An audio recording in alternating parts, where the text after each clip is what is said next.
பத்திரிகைகளை வாசிப்பதுண்டு. அந்த பத்திரிகைகளில் வாசிக்கின்ற போது ஒரு சிறந்த ஒரு அரசியல் தலைவராக, மாற்று தலைமைக்குரியவராக, புதிய பாதையை அமைக்கக்கூடியவராக, ஒரு புரட்சி பாங்கில் மலையகத்தை வழிநடாத்தக்கூடிய ஒரு தலைவராக அந்த நேரத்தில் அவரை ஒரு மானசீகமான ஒரு மலையக தலைவராக நான் மதித்துக் கொண்டதுண்டு. இவர் ஒரு அரசியலின் திடீரென்று வந்தவர் என்று கூறுவதற்கில்லை. ஒரு நகர சபை உறுப்பினராக இருந்திருக்கின்றார், மாவட்ட சபை உறுப்பினராக இருந்திருக்கின்றார், மாகாண சபைக்கு வந்திருக்கின்றார், ஒரு பாராளுமன்ற உறுப்பினராக இருந்திருக்கின்றார், பிரதி அமைச்சராக இருந்திருக்கின்றார், அமைச்சராக வந்திருக்கின்றார். எனவே ஒவ்வொரு படியையும் நிதானமாகவும் அவதானமாகவும் கடந்து ஒரு உச்சநிலைக்கு வந்த ஒரு தலைவராக அவரை பார்க்கின்றேன். மலையகத்தில் கேட்கின்ற தமிழ் கொஞ்சம் கஷ்டமாக இருந்தது. ஆனால் இன்று கேட்கின்ற தமிழ் சில வேளைகளில் வடக்கு கிழக்கு தமிழை விடவும் மிஞ்சக்கூடிய தமிழ் இங்கு உலாவி வருகின்றது.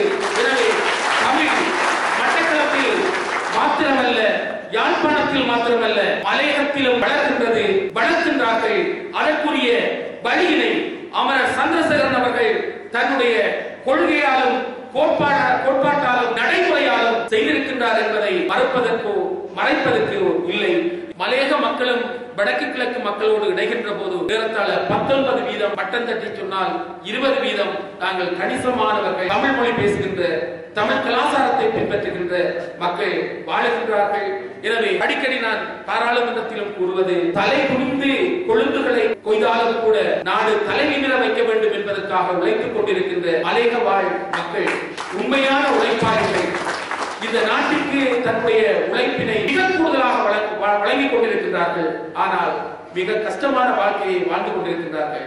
மஹிந்த ராஜபக்ஷ அவர்களை பற்றி அவர் குறிப்பிட்டிருந்தார். அவர் கழுத்தில் போடப்பட்டிருக்கின்ற அந்த சிவப்பு துண்டு பற்றி கூறியிருந்தார். அந்த சிவப்பு துண்டு எதிர்காலத்தில் தமிழர்களின் கழுத்துகளை எரித்து பிடித்து அவர்களை சாகடிக்கின்ற ஒரு துண்டாகத்தான் நான் பார்க்கின்றேன் என்ற செய்தியினையும் கூறியிருந்தார். அந்த தீர்க்க தரிசனம் 2 கருத்துக்களும் உண்மையாக பின்னர் அமைந்திருந்தது. அவர் அந்த வேளையில் ஐக்கிய தேசிய கட்சியின் சார்பாக ரணில் விக்ரமசிங்கே அவர்கள் அந்த தேர்தலில் வெற்றி பெற வேண்டும் என்ற எண்ணத்தோடு உழைத்தவர். அவரை வெற்றி பெற வைக்க வேண்டும் என்பதற்காக வடக்கில், குறிப்பாக வன்னியில் பல பயணங்களை மேற்கொண்டவர். அந்த வேளையில் அந்த ஐக்கிய தேசிய கட்சியை சேர்ந்த அந்த வேட்பாளர் வெல்லக்கூடிய விதத்தில் அவர் அங்கு தமிழீழ விடுதலை புலிகள் தலைவரிடம் பேச்சுவார்த்தை நடத்துவதற்கு சென்றிருந்தார். அந்த வேளையில் அவர் இடித்துரைத்த ஒரு செய்தி, இவரை வெற்றி பெற செய்வதன் மூலமாக இனப்பிரச்சனைக்கான தீர்வினை ஓரளவுக்கு கண்டுகொள்வதற்கு சாத்தியம் இருக்கின்றது என்ற கருத்துக்களை அவர் அழகாக கூறியிருந்தார்.